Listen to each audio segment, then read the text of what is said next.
Man, Corey, I hope your thing is working today, man. I know you was having problems last time. Hopefully you get this thing working on your I don't know what you're on your phone or whatnot. Thanks so much for tuning in, guys. New Black Wall Street, the Village, the Recipe. Here's the deal, man. We're going to be talking about a few things tonight. Really just want to, Corey's got a lot to say. Hopefully he'll be able to tune in and just have a conversation, man. I continue to tell you guys that the only change that's going to happen is going to come from the people that actually show up. A whole bunch of people talk. Whole bunch of talking that goes on, but when it's time to show up, we see who shows up, and those are the people we're going to rock with. So here's the deal, man. I saw that. Let's give you guys an idea of what I'm saying, man. It's really that's what it really comes down to. It comes down to the people that are going to actually do the work.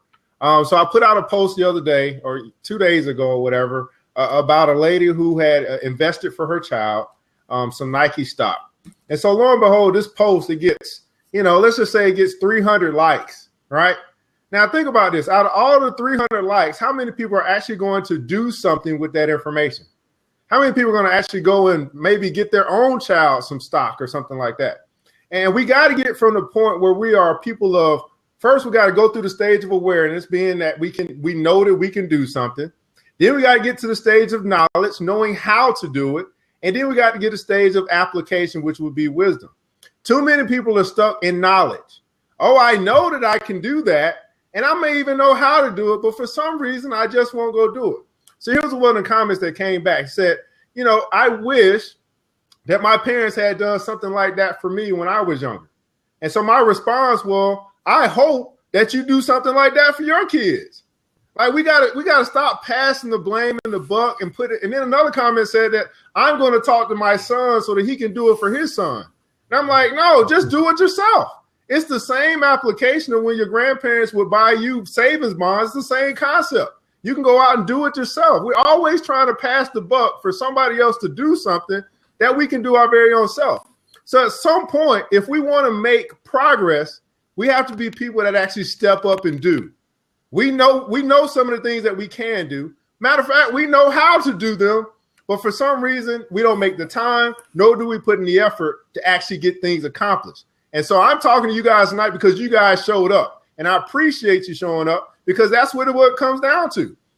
There's going to be so many people making excuses, making reasons, talking about their upbringing, talking about the man, talking about all these different things that have nothing to do with them actually going out and applying themselves. And so we got Corey here tonight. Donto, you can feel free to jump in the conversation as well. Because we've been talking about this thing. Corey brought up this thing called the recipe. And last week or 2 weeks ago, I presented to the Atlanta Metro Black Chamber of Commerce. And I talked about the recipe. And we were like, hey, we got to talk about this blueprint thing to the village because there's nothing new under the sun. We already know what to do as a collective and also as individuals. The question is, are we going to do it? Corey, you here? Yeah, I'm here. Can y'all hear me? Yeah, finally we can hear you, man.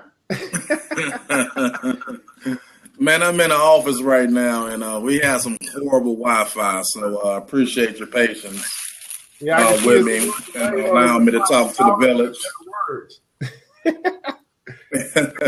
I sound like I'm chopping screw, like I'm in Houston. No, you sound good, but it's delayed. Like, your voice is coming, then you will see your mouth move, but that's all good. All right. Well, yeah, you're absolutely right, man. When me and you, Latasha, had that conversation a couple of weeks ago in Atlanta, we was talking about the recipe, man, like the ingredients to cook up this Black empowerment feast is out here. But one of the things, man, that's really hindering us is, like I think I said, the number one main ingredient to me is being monolithic. The folks that are monolithic, the folks that understand what needs to be done, and not only understand what needs to be done, but they know how to apply it. They do not either get along or look to build with other builders. And that's where we have such a divisiveness amongst us, because people that's in the know not even trying to be with the folks that's in the know. So one of the key ingredients of this Black empowerment of rebuilding Black Wall Street is that all hands need to be on deck by those who understand what it takes to build and to get this legacy going. All right, Corey, let me see. We got some people saying that they can't hear. I can hear you just fine. Um, Dante, you able to hear just fine? Yes, just fine. Okay. Okay, he can hear me though, but they can't hear. Okay, some people can't hear. Some people. So you said build with other builders, Corey. So, and it's funny because we don't even really have to look high up in the chain, quote unquote, to see this in action. Even with some of the Facebook groups who can't even get people to work together, and they got the same. And what's funny to me, we got the same goal, but we may have different methods of arriving to that goal. But because we don't want to say, hey, let's try this until we actually find something that works for everybody, we end up splitting apart. It reminds me of the church. You know, you got a young pastor that comes in and say, hey, we need to try something new. And the old pastor's like, no, I'm trying to new. The young pastor say, okay, I'm going to go start my own church. And we keep starting our own churches over and over and over again without actually working together so we actually have collective power. Absolutely. That tends to mean one issue will push thousands away because I don't like the way how XYZ said it, or I don't like the method he's going about. But what we really need to do, man, sometimes we need to treat this Black Power movement like the military. We need folks who are the very heady individuals. You know, where the Air Force at, where the Navy at, where the Marines at amongst Black folks, where the Army at, man, where our foot soldiers at, man, they need to get out there. We got the spirit of the young Freddie Hampton to get the message out there and be willing to go and lay their life on the line in order to push this agenda. You know, those are the type of people that we need to galvanize and to keep this conversation going on a daily basis, nonstop. And that's unfortunate. I see Dante, I'm looking at his facial expressions, man. You got something to say, brother? Yeah, because our organization, because what we're doing is we're here in Memphis and we're putting some things together, but we're saying that we're going to have to start going outside of Memphis, which we have a lot of people that are national. So it's starting to catch hold, but it's not as catching on as fast as we would like in Memphis. So you have to start stepping out to other areas with like-minded people to actually make it happen. Because what we have in place, it works. I mean, people hear from a high level, people hear it. So basically, we work with anybody, networking groups here in Memphis. Whatever you do, we want you to keep your lane, but we have a way to actually, what word I want to use, guide the people into where they need to be. Because we do financial literacy. And we teach budget, credit, and financial strategy. That was our workshops. And pretty much we move our membership card through that, but that's just the first piece of it. There's an investment piece on the other side, which unfortunately is not for everybody. So you have to have a way to get them to where they need to be. I mean, that's what we do. So we kind of guide them instead of you can't give it to them like on the front end. You can make this money. It's like for some reason people they have issues when it comes to money, but I know a lot of people don't have enough money. I mean, MLGNW, which you know that's MLG robbery here. So that just hurts my feeling that you saying you don't have, but you're not doing anything about it. You're waiting. And that's what we're going to I mean, go ahead, Gore. We definitely have to stop that waiting part. But what I'm actually, I want to connect with you too, because I'm actually in the process. I'm in Nashville, Tennessee, brethren. Okay. And I'm in the process of helping a few folks in Memphis start their own Black Chamber of Commerce. Okay. You know, to get the like-minded individuals together. So I definitely want to connect with you so we can start to build. Because we ain't nothing but 2.5, 3 hours away, depending on how you drive. But most people, one of the main reasons they have an abusive relationship with money is because they don't come from money. And you really can't get dysfunctional people who comes from dysfunctional backgrounds and expect them to understand what the function of money is when money has always been dysfunctional within their environment. So, you know, it is imperative that we get the right people to be able to relay the message that we're trying to relate to them on their level before we take them up. But like I said, our biggest issue is the people who are building like Brother Evan said, man, we're just not connecting. And one of the main reasons we're not connecting, because sometimes I feel like that the builders be trying to monetize off other builders. Like they don't want to build with you, but they want you to buy their product. They don't want to build with you, but they want you to buy their solution. And you peep game a mile away and be like, that's not effective. So that's the part that I'm trying to bring to the village. Not trying, that's what I'm going to bring to the village. Is that all the monolithic people that's within this village, we need to connect, and we need to connect regularly. We need to be intentional about it, and not a lot of us are not intentional. Yeah, absolutely. Tasha, you got anything to add? How you doing, by the way? Hey everybody. I don't have anything to add just yet. I'm listening to figure out where I can jump in, figuring out what the conversation is about. Tosh, what's going on? Hi. Hey. So here's my question. Here's one of the questions that I have, and we'll talk about this because I think that the recipe has already been set out for us. We've seen in history what works and what doesn't work. One of the first things is a lot of people talk about group economics, but they're not practicing it. So let me ask you guys this. How many of you guys talk about group economics so much, but have yet, it's now going into April. Have you actually practiced group economics? Number two thing is you mentioned the Black Chamber of Commerce, Corey. So I'd like to know how many people here are actually part of groups that are associated with money or politics in their local area. And I'm not talking about your networking group. I'm talking about a group that is recognized by the government, quote unquote, that is actually able to put you or someone that you know in front of decision makers. See, many of us, we won't join groups. We won't actually participate in groups so we can actually make a difference. Obviously, one of those groups is in politics. I know we might not have a lot of people in politics, but we do have a lot of people in here that are economically aware that they need to do something in this money field. So how many of you guys, so we got one person that said that they're a part of some group in their local area as it relates to money or politics. Anyone else that's in a group as it relates to money or politics? Solution Turk said he is. We got two people here. I want to speak to that a little bit. So especially for people who are, creating their own groups. I know, Corey has a community. Evan, I know you have a community. I have a community. And one of the things that I do in my community is I look for the people who are politically inclined, right? Because I feel like everybody should operate in their lane. And your lane doesn't have to be my lane, but we need to be collaborating and working together. I have no interest in politics in a professional way. Hello? Can y'all hear Tasha? Yeah, we can hear Tasha. You can't hear me? Oh, I can't. I know, my bootleg deal. Anyway,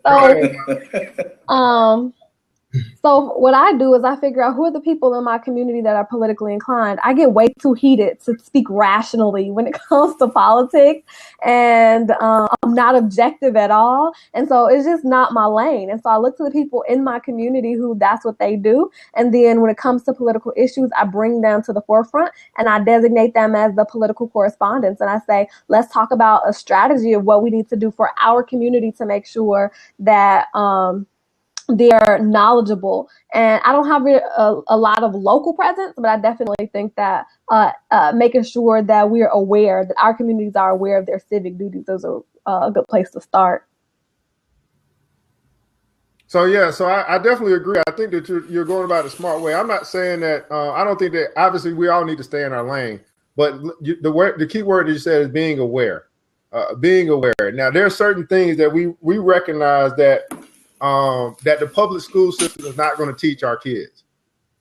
And the public school system didn't teach us. So where are we going to allow our kids to get this education that they need as far as money and as far as politics is concerned, so that we can actually empower them to be able to make some of the changes that we talk so much about? And so we have to put them into arenas where they can have those conversations. We all know the three major areas that nobody wants us to talk about: religion, politics, and money. Now, we talk a little bit about religion, but how many conversations are we having at the kitchen table about money? How many conversations are we having about politics at our kitchen table? So how do we actually get this part to change, where the conversations can change? And if the parents don't know it, the schools aren't teaching it, then how are the children going to get to know? One of the things that I do is I I currently teach financial literacy workshops in metro schools here in Nashville, and I'm in the school system now. Talking about financial literacy. I go to different nonprofits who have something for children, to talk about financial literacy. But what I've really been doing right now, instead of shaming people or really chasing after people, I go after my target market. And I don't think a lot of us go after these organizations that have something to do with sports. So, we'll be so quick to sign little Corey up to basketball, little Corey up to football, little Corey up to baseball, little Corey up to track practice, right? Anything in regards to run off that ADD energy. But a lot of us don't be open-minded enough to even go talk to the coaches or the directors of those programs and say, hey, we need to talk about X, Y, Z. Like, I give you an example. This program I'm currently working on called Life on the Other Side of the Ball, where I'm teaming up with a few professional and former professional football and basketball players. And I'm discussing workshops with the children to tell them about the careers on the other side of the ball. I really believe there's no reason why if you're a black running back in the NFL that you shouldn't be a black running back coach, when your career is over with, or you shouldn't have a running back camp within your city, to show kids that it's other jobs outside of the NFL if you don't even play in the NFL. Are you going to college? The reason I want to talk to the high schoolers, are you going to college to take advantage of that free education? Because if you're majoring in business, maybe you get a knee injury your sophomore year and they still got you on scholarship. Maybe you can learn how to intern with the local sports team in that area to where you can still apply what you learn in college and business. We're not having enough conversation to make it translate from one side to the other. We have to make this conversation very sexy. And the only way we can make it sexy is we take it to the people. We can't expect the people to come to us because at the end of the day, skeptical people are broke and broke people are skeptical. So anytime we're going to introduce something very new to them, to their, we're going to bring something new to them, they're going to always have a pause. But I definitely believe that if we go to these sporting organizations and talk to the people who run these nonprofits on how we could conduct workshops for these kids so they can know about life on the other side of the ball. So they don't have to be broke like the Terrell Owens and the other athletes. Hey, let's start teaching them about money management skills at 12 years old, especially when we can sit down and find out who may be the star wide receiver. Let them start knowing them now. Let's start polishing them up now. So don't have to be like Justin Winston when he was acting a fool in Florida State. They get in correct public speaking classes. Those are the type of things that we need to do to get to the kids, to get our message out. And sometimes we got to come from it. I don't know if it's the passive aggressive way. I don't know if it's being a mold. But that's what we're going to have to do, because if we're trying to take something away from them, they ain't going to want to be a part of it. But if we could be included in what they're doing, like i.e. basketball, sports, AAU camps, then I think we can be productive. We can kind of break the mold, because once we get to the children, it's a good chance we'll get to the parents. Yeah, now I found out too, and what I do with the financial literacy piece. If I can get to the kids and parents not showing up. They say they want to learn about money, but they don't show up to the classes. But they'll bring their kids. they smart enough to bring their kids. I found that. So I've actually found that to be a strategy that's starting to work in that arena. Donto, man, you got anything to add to that? I guess some of the things that we're doing, like we're starting to reach out to the kids. We could basically do it like a fundraiser through moving our membership cards. Basically the membership card is $10 a year, but it's loaded with a lot of stuff that actually, like Corey was saying, it's almost like you kind of got to backdoor them to without telling them up front what's really the big picture. So that membership card basically has the main selling thing is the vacation on there. It's a vacation voucher where you just pay taxes on. And that's how I sell the card. But I know what the bigger picture is, which is our workshops on financial literacy. We got to get the people there on that piece, but they will become a member. Some people just want to be a member, just use the benefits of the car. But then, if you get enough cars out there, somebody's gonna want to be a person that wants to make some money. So basically, we playing the numbers game. Yeah. So if we got 500 new cars that are moved, so in that 500 people, somebody's gonna want to do something. So that's how we're doing. And that is a shame, Haywood, but unfortunately, we know our people, and that's the one thing that's the one advantage I think that we have, is that we understand our people. We understand what makes them move, what makes them tick, and that's the game that we have to play. It's the game that everybody else is playing on us. We just need to learn the same method. Now, here's my and Tasha, I'll let you speak next. Here's my question to everybody that's watching right now: are you doing anything in your community to impact children? What are you doing, or what? I don't know what it is that you do individually as far as what your job is, what your skill set is, but whatever it is that you are excellent at, are you doing something to make sure that the children are impacted by your excellence? Or are we too busy to show up at the school? Are we too busy to show up at the community center? Are we too busy to make a difference just with our time? And that's really what it comes down to, just with our time. And Corey, I'm gonna let you speak a little bit about the history that we need to talk about in just a second. But Tasha, you got anything to add? What am I adding to, Evan? Anything you want, Miss Kennard, Okay. I like to stay on task now.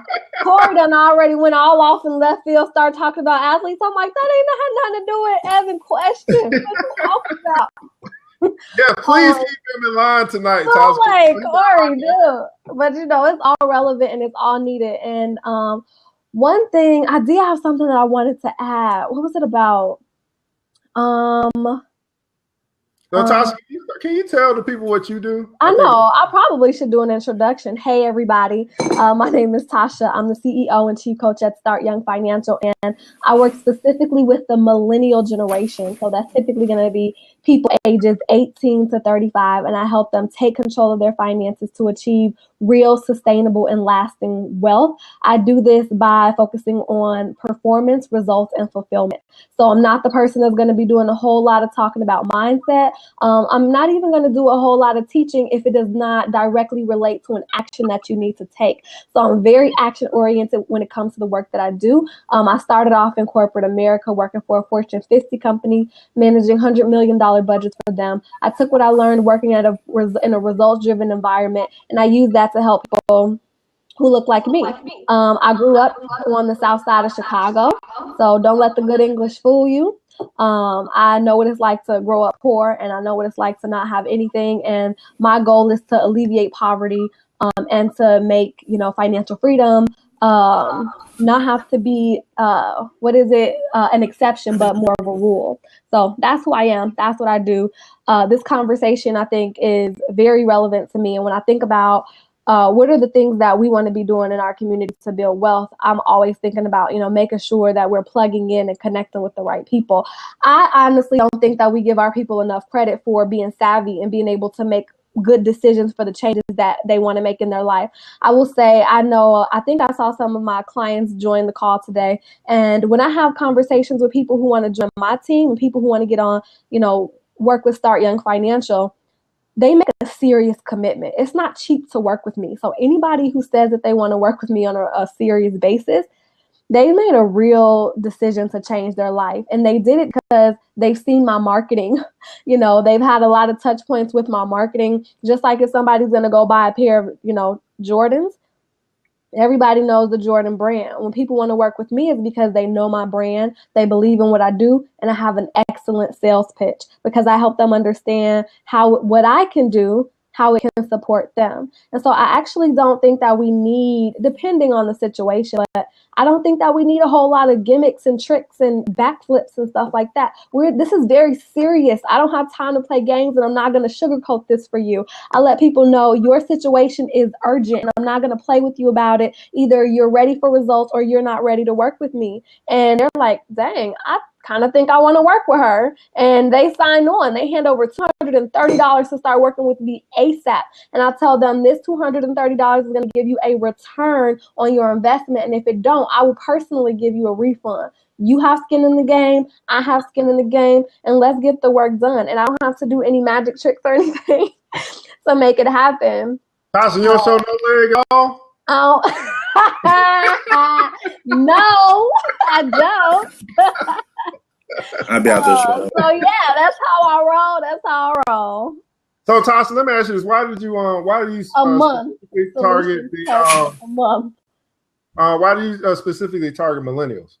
I target millennials because, to be honest, I'm the oldest sibling of 3. I pretty much raised 3 kids since the age of 10. So I just don't like kids all the time, and I don't like teenagers. They definitely gave me a run for my money growing up. And I just don't like people who are in the teenage years. I don't want to work with them. They got their attitude, all of their, hormones are bubbling over. And I ain't got time to deal with that. I'm going to leave that to somebody who has the patience to deal with that. And then I work with millennials because that's what I know. I'm not a magician. I can't do magic tricks. I'm not going to be able to be like Corey and help you do some magical retirement plan. Once you done past 35, I'm like, look, you need some more professional help. But if you're in that 18 to 35 window, I don't need to be able to know magic. I just need to know, based on industry averages and standards, this is what I can do for you. And I know it because I've done it. Like, I live the blueprint for my clients. No matter what area of life they've been in, I've probably been there. And since I'm a millennial, I feel like it's the only generation that I can credibly speak to. Fantastic. Now, so you guys do understand. I just want to make sure you guys are clear that the issues or the concerns or the majority of the problems that we face are economic. The majority of the problems that we face are economic. When you don't have an economic stronghold, you lack power. You lack power to change. If you look at anything that happens in our country, it typically has to do with the people that have the money, have the power, and they're able to make the decisions. It's not always the case, but it's the majority of the case. And for too long, we haven't had the money, we haven't had the power, and we haven't been able to make the decisions. Even the people that make the decisions on our behalf are typically bought out by the people that have the money. So at some point, we got to decide that we're going to start to build up economically the way that we have in the past. And that's why that whole Black Street spirit or Black Wall Street spirit is around, because we've seen it being effective. We've seen that it has happened for us in the past. So why can't we do it again? So Corey, if you wanted to talk a little bit about the history of the recipe, I know you've got a great story to tell or great information to share as it relates to that. Or are you busy? No, I'm not busy. I just, one of my business partners came in and we're doing some training for some of my insurance agents up here. And one of my other insurance agents just passed a license. So they're just trying to celebrate what's going on. But nevertheless, wow, just, I like what you just said. Power, wealth, and influence, that right there is just strong. How do we continuously tell people or our conversation need to be, the main reason for us rebuilding the Black Wall Street is really simple, is to attain power so we can accumulate wealth and leave a lasting influence, period. If that's not the topic of conversation by men, then they're not men. They need to get out your cipher. You can't, we got to stop enabling bums within the crew. So that's the everyday conversation. That's the everyday task. As far as the history, man, I think when me and you talked about like the great Booker T. Washington, he knew what we had to do. He understood that some of us need to be in the arena of vocation, which means that we need to be in the area that provided a service to match the demand that's out there. And too many of us just don't want to put in that sweat equity anymore. We don't want to do the necessary things in order to control what we need to control, which is our resources. Now, the reason why politics is not a great conversation to have, because you can't run politics unless you run your economy. And if you can't run your economy, that means you're not improving your community. So how can you talk about politics? You don't have a chance talking about politics. You don't even control your community through your economy. And we're constantly being lapped religiously religiously. So, I mean, just you just follow the history. Just look at the people who attempted to break the mold. Like we talked about Martin Luther King, for instance, right? Everybody want to remember his dream, but I tell people it wasn't a dream that got him assassinated. It's when he realized that it was a nightmare. And he started that poor people movement. And that's when Martin Luther King got assassinated, because he already had galvanized the public through emotions. Now he's letting them know he's about to expose the secrets. So it's like every time Martin Luther King Day come up, why are we always talking about the dream? Why Nation Builders is not talking about anything else besides that? You know, we got to commercialize the history of nation building on a day-to-day basis. Like you always say, we need to be our own media. Right? We got to be the ones that disseminate the information. But most importantly, we got to be the ones that are not afraid of controversy. We need to be the ones that is calling out the people that is keeping us oppressed. Like I say, the black church, right? To me, I believe the black church is there. The only reason why the black church is alive because black women go in and day out. And I always tell people all the time, the day the black women leave the church would die. You know, if we want to see any type of improvement in our communities, you know, but that's not the conversation because people are afraid to face that truth. So that's how we get the ball rolling, and that's where we're currently at right now. So, Corey, let me touch on that for just a second, because I got something to say about that. Me too. Let's not say that it's the truth, but I think it's important. I think it's important to have a conversation. So what I saw yesterday, yesterday was Sunday. What I saw clips of concerts across the nation. Clips of concerts, performance after performance, and entertainment. And here's my question, guys. If it wasn't for the entertainment, would you still go? See, everywhere is vying for our attention, and typically it's us where we get entertained, where we give our most attention to. But it's the things that might actually be a little boring, like math, like economics, like talking about money, that we don't show up to the concert. And that's the concert, that's the stuff that actually pays for the concert. And see, we want to be on stage instead of being the one that's doing the directing. We want to play the game instead of owning the team. You see what I'm saying? We want to be the movie actors instead of being the producers. So the question is, would you rather get the check or cut the check? And this is what's happening across not only just economically, but this is what's happening in the church, because there is a business to the church as well. And the business of the church says, hey, we got to do everything in our power, even be like the world, in order to have people keep coming to the church. But the question is, what kind of impact are they really making other than entertainment? How many people leave the church different? They leave the church feeling good, but how many leave different? So what they have done, they've taken the marketing that the world is using in order to have people still come to church. Hey, you know, it's going to be just like the club here, so why not show up? And so you got to really think about this, man. It's like, what's really going on here? And I'm not covering the church as a whole, because I know that some churches are phenomenal at what they do. But overall, man, we're just seeing, you say you can't tell the difference anymore. I don't really know either. But you know, let's have a conversation, guys, because it's those places where we refuse to talk that we continue to see some people take advantage of those that are not aware. Tasha, go ahead. Yeah. Evan, can I just say something real quick? Ahead, Evan, that goes to the first point of the recipe. One of the main reasons why people are afraid to speak up, because monolithic people are not sticking together. I feel like if people had a strong enough base to go and tell a pastor to go to hell when he's emotional pimping, and have a foundation to come to once they leave the church, then more people would speak up. Unfortunately, it's a lot of people who really want to speak up and they don't have no base to return to once they alienate themselves.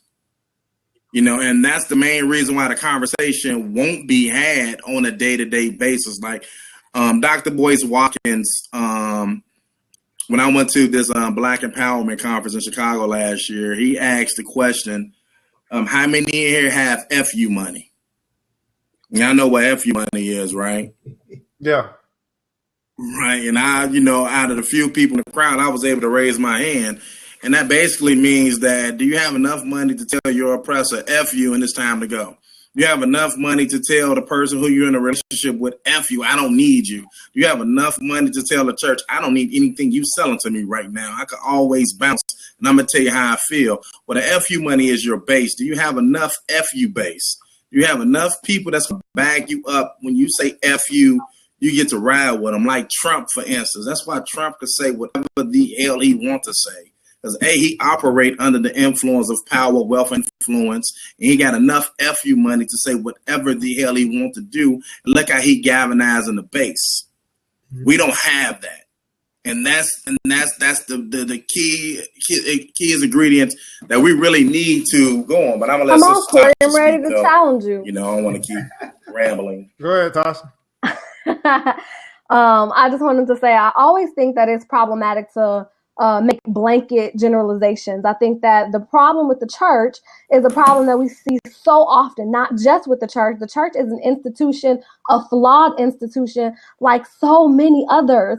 And I don't know why we feel like it's going to be above it. We have nonprofits that are just as derelict as the churches that we go to. So I think for me, one of the main things for me that I see problematic as a church is not this whole dramatic idea of emotional pimping, because to be real, when you're selling something and you're trying to get somebody to get something, there is a strategy to that. And as a psychologist or as somebody who studies psychology, I understand that. And we can call it anything that we want, but to pretend like we don't emotionally manipulate things in order to get our own way is delusional. Like, we might think that we have a positive end in mind and we do it because we have because we think that what we want to offer is positive. The same thing with the preacher in the pulpit. But the problem that I see is that we lack good leadership all around, and nobody is galvanizing the church to do what it is that they need to do. Every single community that has churches in needs to be doing something. And when we go and challenge our pastors, we don't need to say go to hell. We need to say, what are you doing in our community? And if you're not doing anything in the community, then you need to leave. Why are you here? What are you adding? And that's what churches are for. They're a place to allow people to come and get healed. I go to church. I go to several different churches across Atlanta, and some of them I go to. Are you guys hearing me echo? Yeah, it came in a little bit. Go ahead, though. Am I still echoing? Is that better? Just better. All right. Ultimately, what I'll say is I think that we need to hold churches accountable just like we have to hold every other institution accountable. I agree. Now, Tasha not be coming on my blab, giving more props to me. I'm gonna tell you that. You know I gotta get gangster. Yeah, but you knew she was gonna come and take over, man. We're talking about Latasha now. That's what she do. Stay seen Stella. Sorry, Evan. So, Dante, you got anything to add? If you got anything to add in the comments section as well, feel free. I see that Hayward saying human behavior is critical to understand. That's true. He said church is just a reflection of humanity. That's true as well. Hopefully it's not supposed to be, but it is. Dante, you got anything to add? Yeah, I do. Since we talk about the church, one of my things is, if I was going to be a minister, I want to do like a wealth ministry. They don't teach what need to be taught. Just like, yeah, you really gonna be in trouble. I'm gonna tell you right. Yes, sir. Hey, but that's my calling. I mean, come on, that's I ain't mad. I'm to do it. I mean, I've been running from being a minister anyway. If you knew me, I should have been dead 10 times. I can count that I know about. So what I'm saying is, Danto is here for a reason, and so that's my thing. I got to show folks. Amen. People are scared to let their light shine. So if y'all did, well, I'm gonna tell you, I've been in a wheelchair since I was 18. I have muscular dystrophy, and now the wheelchair ain't never stopped. Nothing. That's why I almost died about 10 times.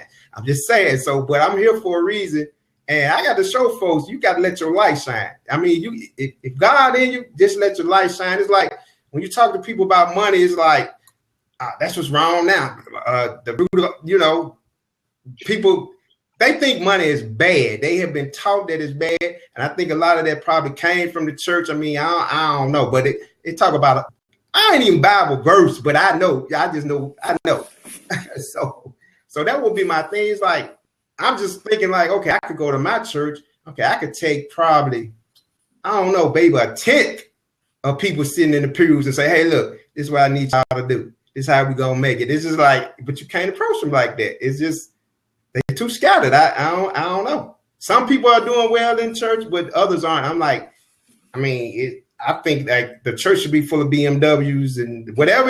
This is what I like to tell people. This is what I like to tell people. The cost, because somebody got the money to buy it. That's why it costs that much. So why not have the money to buy what you want when you want to buy it? What's wrong with that? Living, I wouldn't say above your means, but having more money than you can spend. That's my thing. Absolutely. So your so Van said money is nothing more than a spiritual magnifying glass. So here's the thing. So we're still kind of getting back to the same thing. So public school isn't teaching it. Church isn't teaching it. And this is generalities. I know there may be some churches and there may be some schools that are, because we know there's about 4 schools in all of America that's teaching financial literacy or teaching people about money. So then they can go out and actually do something. But I want you guys to understand this. Like, if they literally did decide that they were going to teach everybody about financial literacy, that would be a conflict of interest. You guys do understand that, right? If we're waiting on someone else to teach our children about money, that's a conflict of interest to the system itself. Because the system wants us in debt. The system wants us to pay more than what we owe. The system wants us to do all this stuff. So the conversation, even though we know what the problems is really more so, okay, well, let's talk about some of the solutions. And what are we doing? Are you putting your children in the classrooms that they need to go to? Are you putting the books that they need to read in front of them to read? Are you putting them in the workshops? Are you putting them in the seminars? Are you allowing the world to raise your kids, or are you raising your kids? Now, when I say that, I'm not saying that you don't feed them. I'm not saying that you don't make sure they get good grades. I'm talking about the things that you know you wish you would have learned when you were their age. Are you making sure that they learn it? Goes back to my original point. I put the post out and everybody's saying, hey, good job, Mom. You bought your kids some stock. And then they're like, I wish someone would have bought me stock when I was 6 years old. And I'm saying, well, are you making sure that your children get stock when they're 6 years old? Right. We got to take responsibility for what we're doing for our family, because we know no one else is going to do it. Now, we got people in our community that will provide the service. Tasha's providing a service. I'm providing a service. Plenty of people. Dr. Boyd's wife providing a service. Corey's providing a service. But one of the main things that I found is the service is there, but the people are not. But they're at the concert. They're at the stadium. You know what I mean? They're at the Coliseum. But we're saying that we value these things, but we don't necessarily show it in our actions. It's got to go from being a place that we're just talking about it to where we actually are doing it. We're actually showing in our behavior. Like, you know what, son, daughter, yes, you can go to the stadium. You can go to the concert. Before you do that, you finna sit in this workshop. Well, it sounds like maybe we just need to work on a financial literacy mixtape. We can talk about compound interest in the rule of 72. You know, I can bust a flow every now and again. But you got to think about how we've been inundated with subliminal messages since the 80s. Like we just been entertained to death actually since the 60s. You know what I'm saying? Hell, even in the 60s we had a damn song. Well, I say it loud. I'm proud. I'm black and I'm proud. Like, everything is in music, right?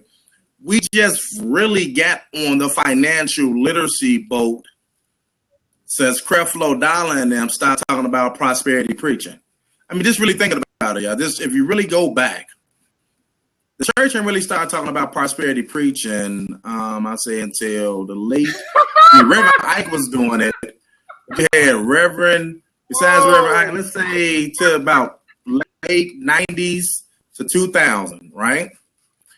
It's when the pastors start getting very flamboyant with their spending that financial literacy became a topic within the Black community.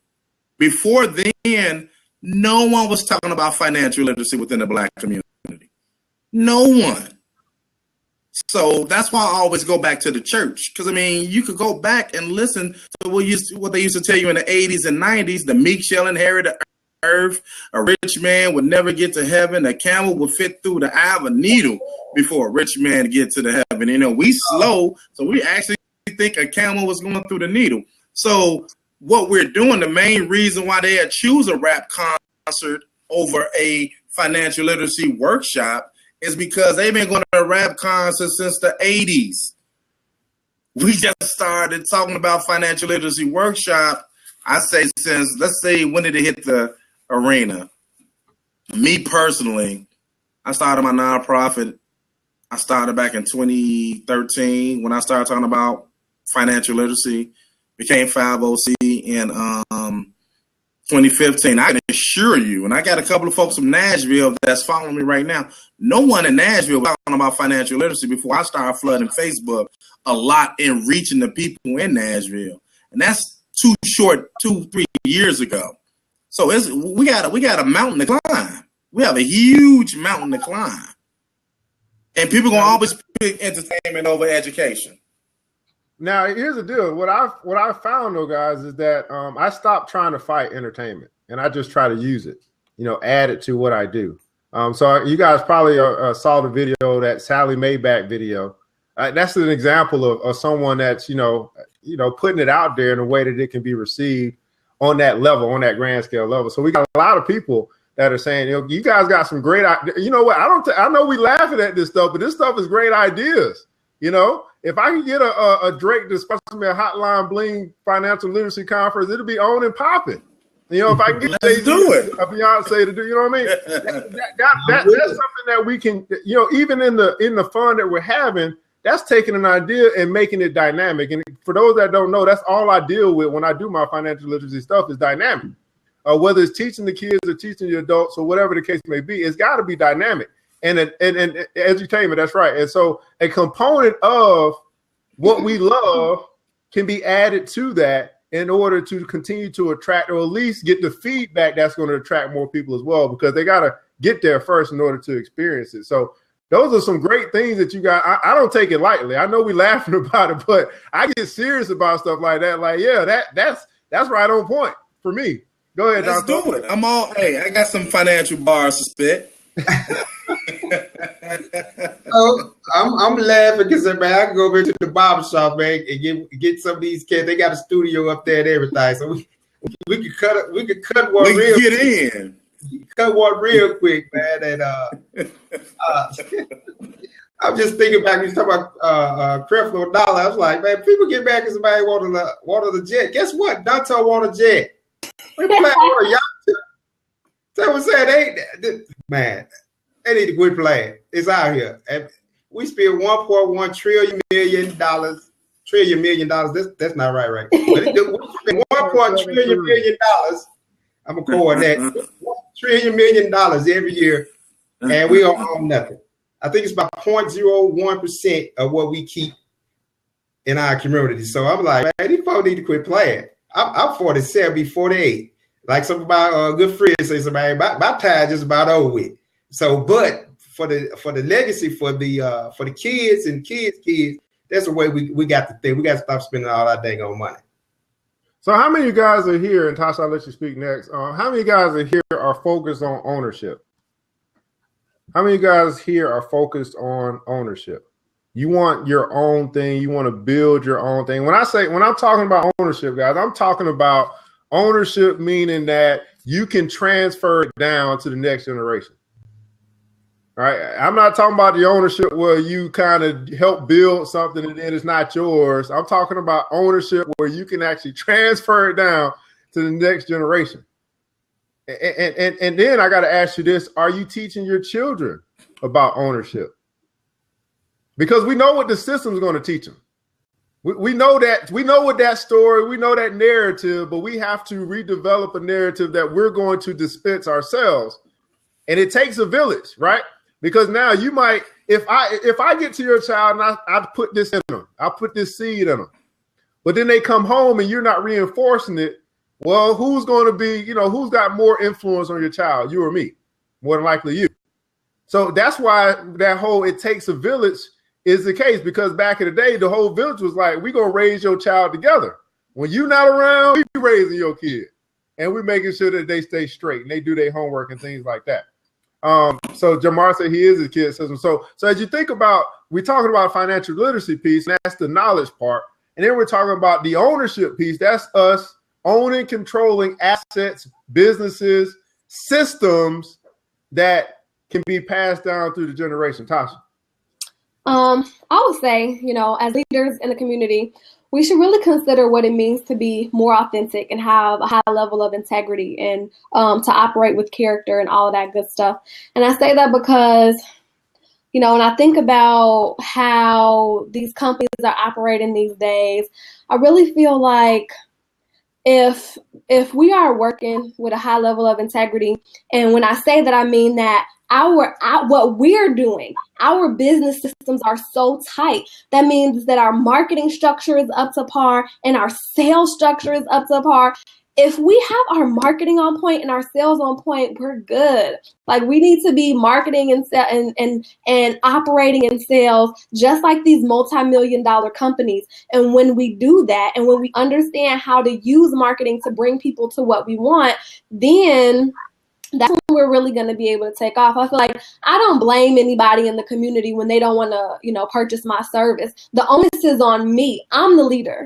I know what they need. People don't always know what they need. That's why I'm here. We talk about no child left behind, and I have a no person left behind policy. I'm not just out here looking for the people that's motivated, because there are so many people who are ignorant and they need it too. And personally, it's my mission, not everybody's mission, but it's my mission to make sure that they are able to come along. And so I think that we as leaders need to make sure that our business models and our business structures and our marketing and our sales tactics are so on point, because I'm going to tell you that Amazon is not looking for a way to make Amazon.com sexy. They're not thinking about how can I make it more fun. I really think that, and we do need fun, and I love fun. I want to go to a conference that has music and is enjoyable. But ultimately, not being broke is sexy. And that's what I have to offer you. An opportunity for you to not be broke. And I really need that to be enough for you.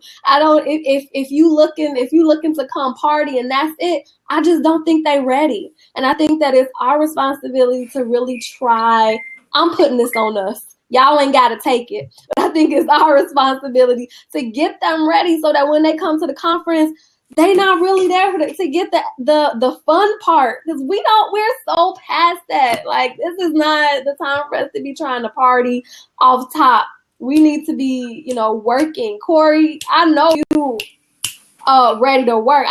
I just feel so strongly that I'm ready to work. Even though I'm working with the millennials, I am not playing with them. Like, no, we have work to do. I tell my clients, don't come to me and not having done what we agreed upon. Like, it's time out for that. And I really think that we don't give people enough credit. They're ready. It's people out there who are ready to make this work.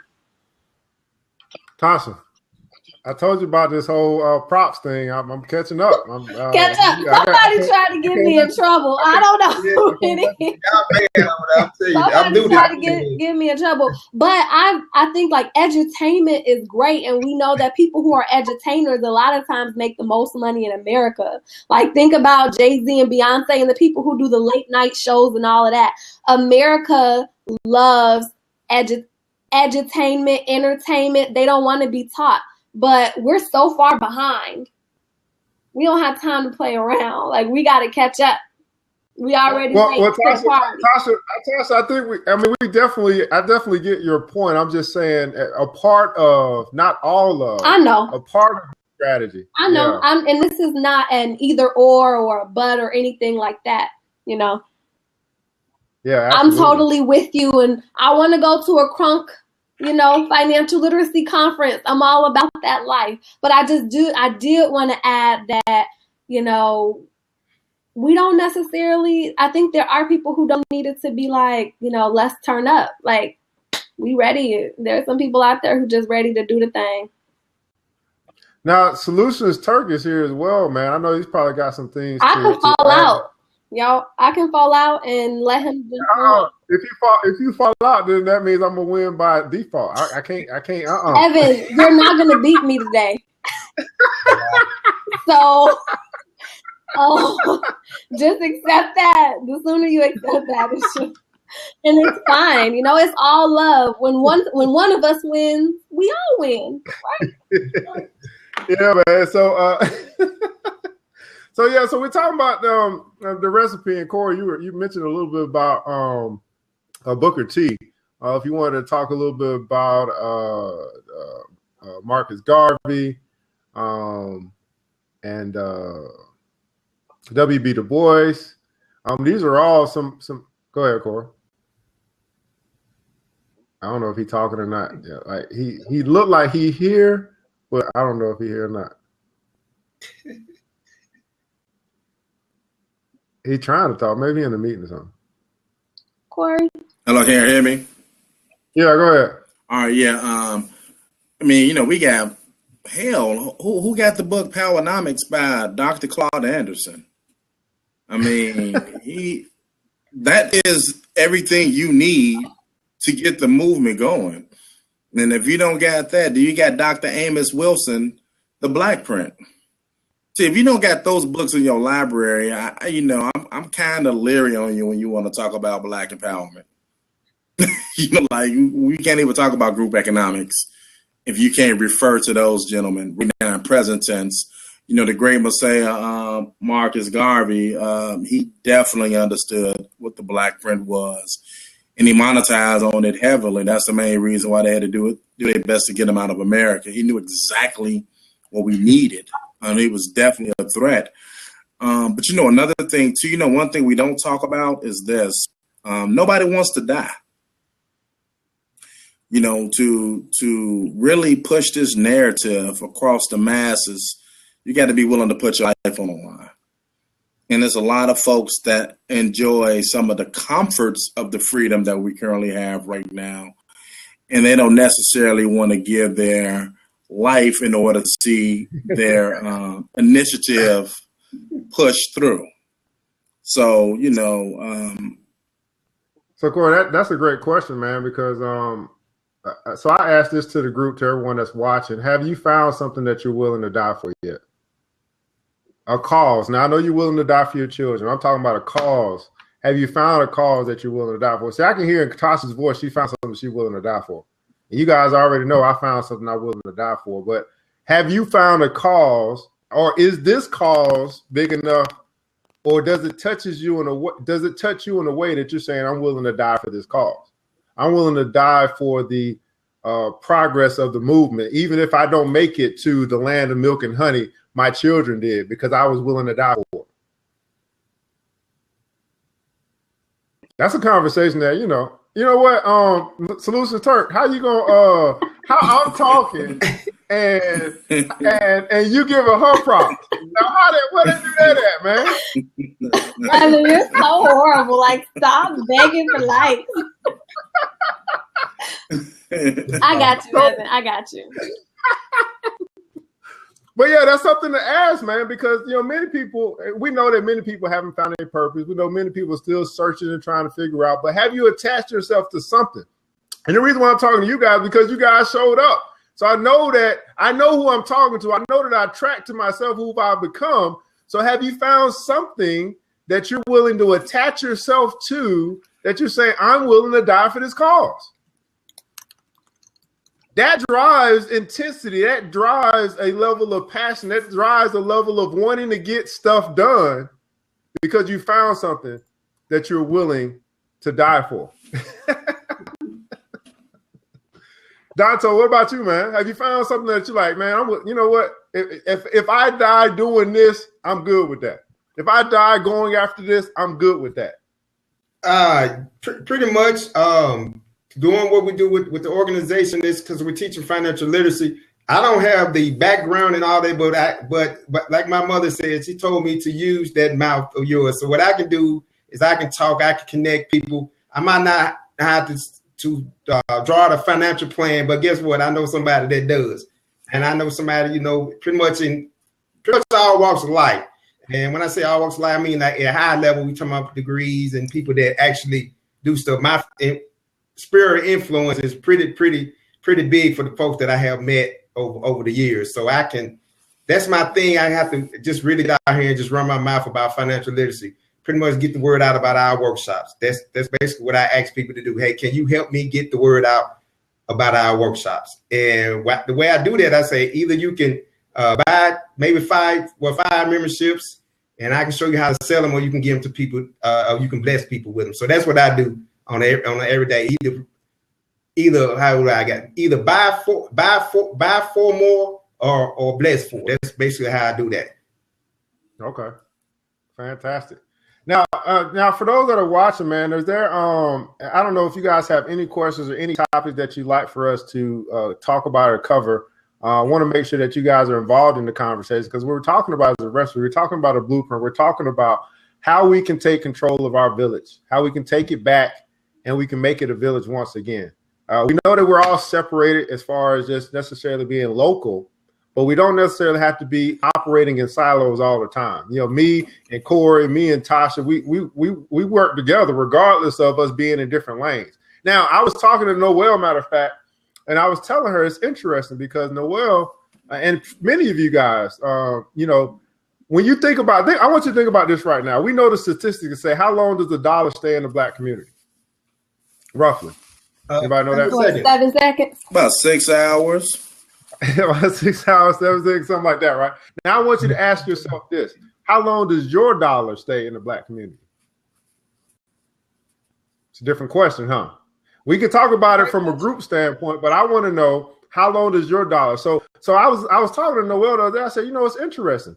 You came to one of my classes. Matter of fact, she held a budgeting course. I don't know, 3 weeks or something like that. And so, boom, I had to pay her, right? And then she turned around. I had a class that her daughter attended. Boom, she paid me. And then, boom, I turned around. I had something I needed to send her. Boom, I paid her.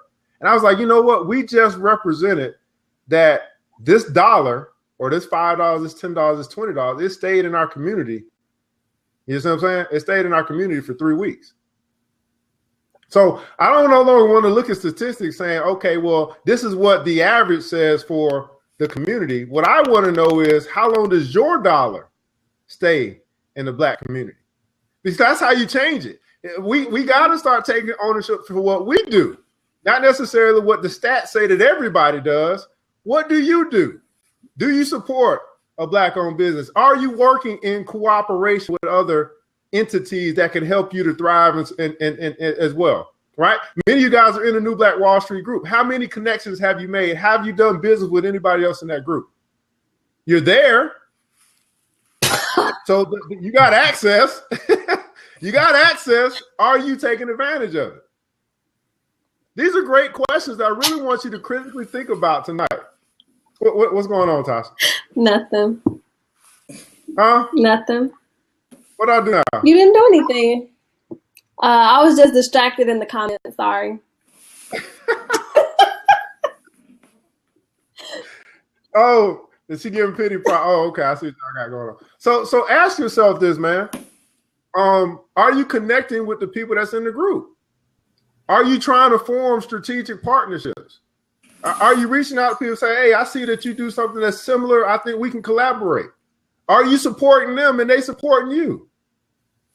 It's got to come down to what you're going to do. And then as each and every one of us does something, then those stats begin to change. But What I find is that many of us are waiting for everybody else to do something, and then we'll jump on board.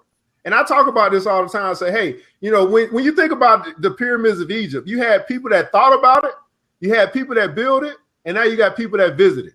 Are you going to be the person that is visiting? Are you going to be the person that's actually putting it together, or are you going to be the person that's building it? Too many people are waiting until something is built for them to visit. And guess what happens when you visit? You pay instead of getting paid. This is how we change the narrative. You take responsibility for your own dollar and you say, hey, I'm going to do my best to make sure that I'm supporting my own. And in turn, I'm not just supporting my own just to support my own. I recognize that there's people I can support that'll support me. Okay, I'm gonna stop because I know somebody else needs to talk, and Tasha over here giving me pity props. Not at all. That's not true. Go ahead, Corey. Yeah, solution called out, didn't he? I was not doing Pity that. props. I think everybody No, man, has I mean, great everything things you to said offer. is beyond accurate. I mean, with the type of community that we have in the new Black Wall Street, I mean, there's no reason why we shouldn't make noise. There's just no reason why. I mean, we got financial experts all across this board. We got people who know about stock, investments, insurance, real estate, cooperative economics. We got folks that understand about marketing, notary services. Brother Andre Hatchett is a huge jewel to the group. But we have so many people. It's just like the hashtag. Are you willing to show up? Let's do this, Corey. I want everybody that's here, I want you to put in the comments below what your expertise is. What industry or what you do that you're a 10 at. It may not be your job. I want to know what you are a 10 at that you can offer to the group, to the collective, what you bring to the table. That's what I want to know. What is your 10 area? And I know for some of you guys, you got 15 million 10 areas. Let's give me a couple.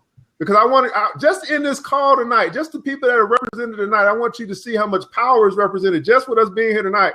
Who's represented here and who you can connect to. Because many times we'll go to a whatever, but we won't really network and let people know that entrepreneurship is too wide. Can you give me a little bit more of a target? Realtor. Okay, I'm sorry, Dion. Realtor. Distressed debt investment. Look at that. So we got computer tech, web design, and if you guys that are on the panel, you want to write in as well what's your expertise. For computer tech, web design, graphic design. So somebody here probably needs to connect with someone that's going to help them with graphics and their web design. You're probably like, man, I'm just bad at this and I need to get this website up. You got somebody right here that you could connect with and you probably work something out or at least find out what they do. You got a realtor here. Now, she might not be able to real estate all over the country, but there may be some things that you want to reach out to her and say, hey, I got a question about this. And you want to make sure you don't get no bad deal. And boom, you got that. Entrepreneurship, you got plenty of entrepreneurs here. See, okay, so small business development, right? Solutions Turk, sales and business development. So many of you guys are saying, I don't know what to do. I'm working at this job. I want to move on, but I need help with developing my ideas. You got business development people here that can help extract those things from you. Income tax preparer. We just went through that. If you're an entrepreneur, you probably need an income tax preparer because that's the worst time of the year for us. Because we're like, man, I got to do all this, put all these stuff down, do all these exemptions and try to make sure I don't pay too many taxes back. So that's what we're going to get to. There's even this system of bartering and trading. So I have someone who I just allowed to take my Facebook business class. I do a Facebook marketing class. So I gave it to her for free. And in return, she just did my design. Some of the designs you might have saw that Welcome to Wall Street, she did that design. She's going to help me with a proposal to some of the nonprofits. She's going to help me with that. Barter and trade. I was helping her so she can get some of her classes off the ground. She was helping me. No money exchanged, but guess what? We kept that dollar in the community. Oh, yeah. Evan, one of the things one of the things I mainly do is I call business owners to see if they will be wanting to get on our directory for our members. So basically, I call them and see if they want to be part of, tell them how many members we have, that our members are looking for products and services, and typically it's for local businesses. So that's one of the things I do. We actually build a network of businesses that our members can actually go and spend their money.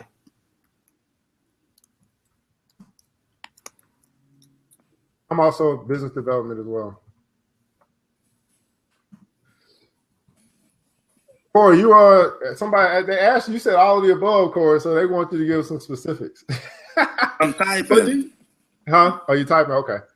So write a book. We got some other people. So we got some people that haven't typed yet, right? So I don't know if you guys just don't want to see. That's the problem too, right? When we say, hey, here's an opportunity for you to express what you do, and for other people to connect with you, and then you don't type or you don't participate, then how are people gonna know what you do? You missing out on business just by not participating. This is why I say, well, we got to show up.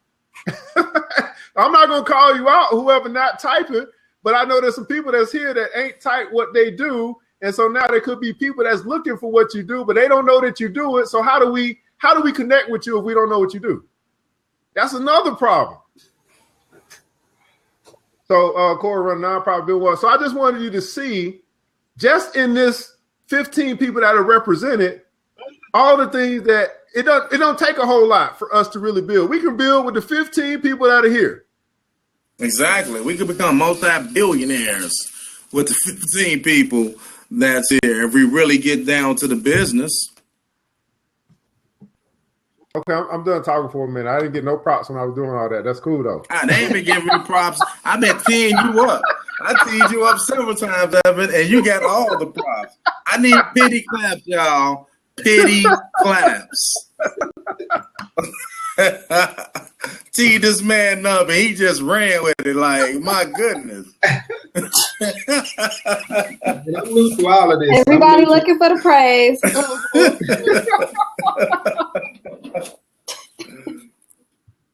But isn't that, you see how powerful that is? Just 15 people sharing what they do, and now I'm pretty sure some people are making some connections. Like, okay, I need to talk to you, or I need to talk to you. Or I'm gonna hit you up on Twitter. I'm gonna hit you up on the No DM, prop pandering. and all of that comes from just exposing to the village what you do.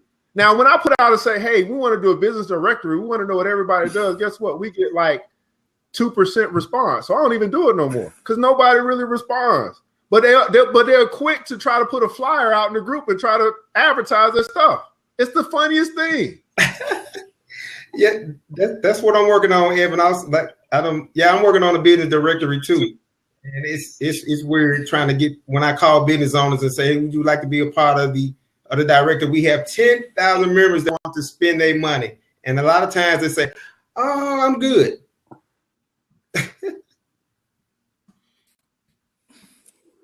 So, D, you said you got self-publishing. Do you know how many people want to write a book?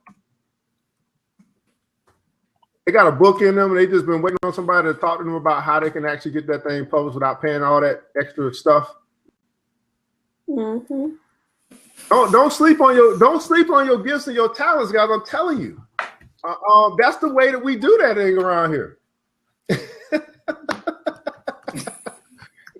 But I understand you don't know, and that's the way that a lot of people feel. They don't know, but that's why we got to start opening ourselves up to the village itself.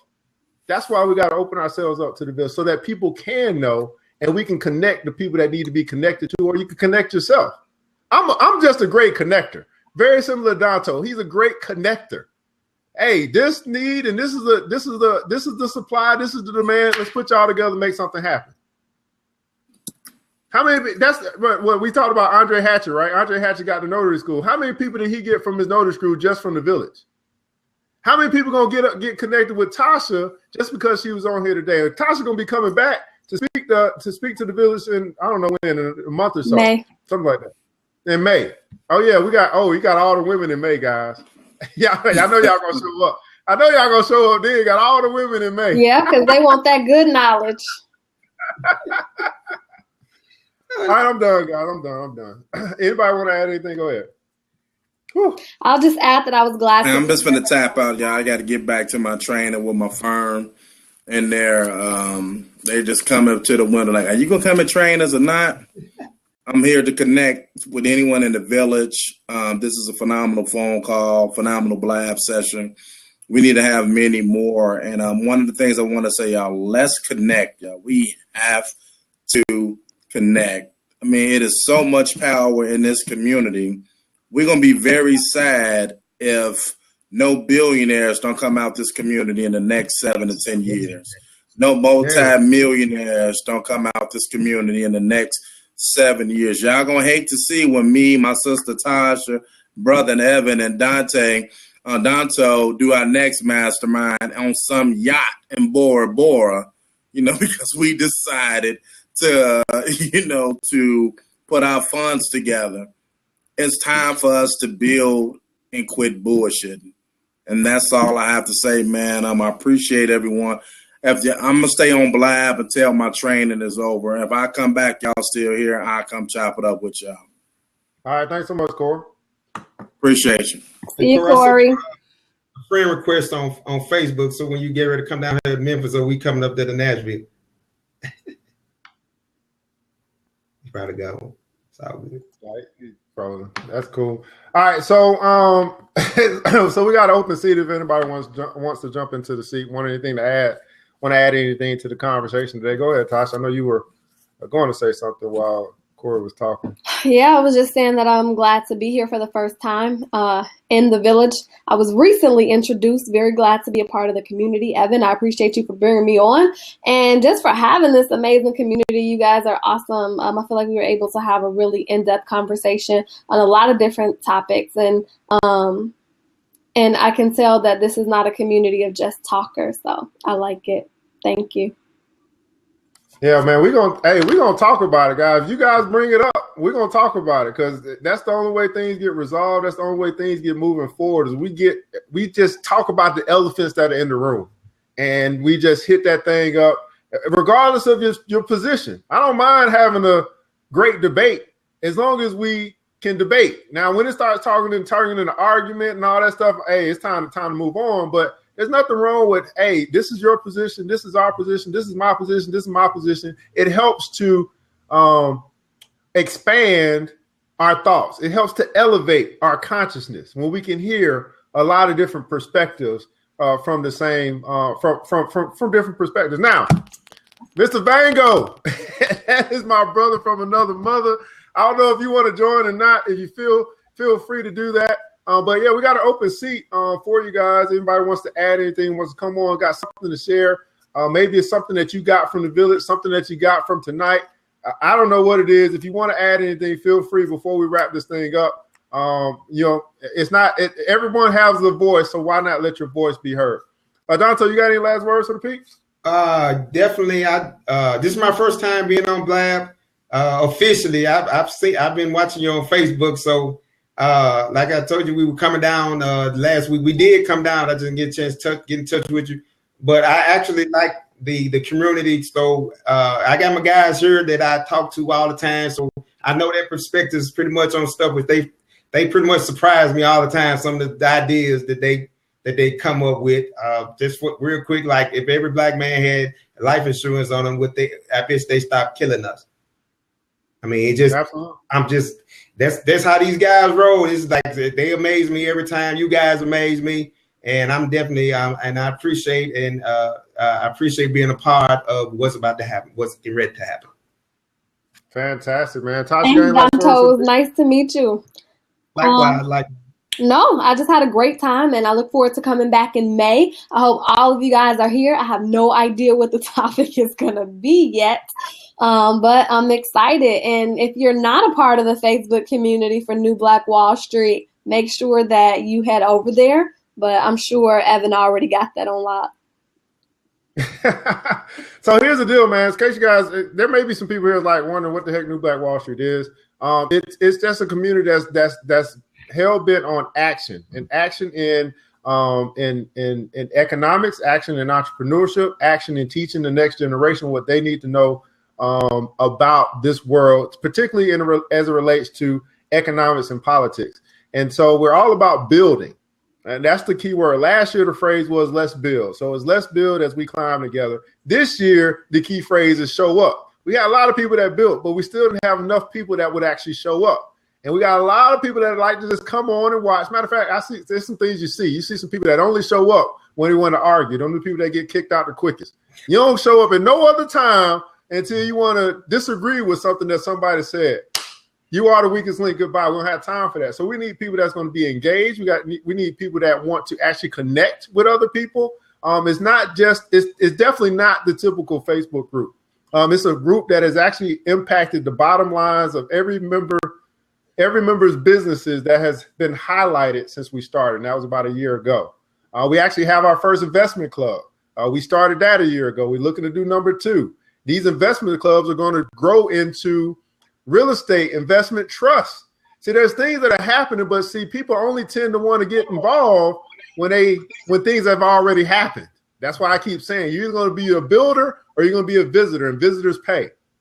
So if you got to decide that you want to be a builder, you want to get in on the front end of things and not on the back end of things. You want to help with formation, as you guys like to say with Beyonce. You want to help with formation. You want to be a choreographer, not just a dancer. At any rate, that is what's going on. I'm ERGJ, Certified Financial Educator. Thanks so much for tuning in. Just wanted to have a conversation with you guys tonight. I hope you got a lot out of it. We're definitely going to continue to have these conversations on a regular basis. Matter of fact, every Monday night, we've got something planned. It may not necessarily be on this platform. We got another platform. So when we do interviews, we'll be on this platform. When we do presentations, we'll be on another platform. So depending on what's going on, depends on what platform we'll be on. Tasha it'll probably be a presentation because she'll have something to actually show and display to you guys. So just depending on what we're doing, depends on which platform we're on. But every Monday night at 8 p.m., we got something scheduled. We've been doing this since last year. We've taught people about how to start their own beauty supply store. We taught people about life insurance, anything that got to do with wealth and building. That's what we're bringing. So if you got something that you like to bring to the village, you got something you like to present to the village, make sure that you hit me up. We'll see if we can get you on the schedule, see what you're talking about, and make sure that it works for what we're trying to do. At any rate, all right, that's it, man. Thanks so much for your time. You guys have a wonderful night. Let's build as we climb together. It takes a village, and it starts with us.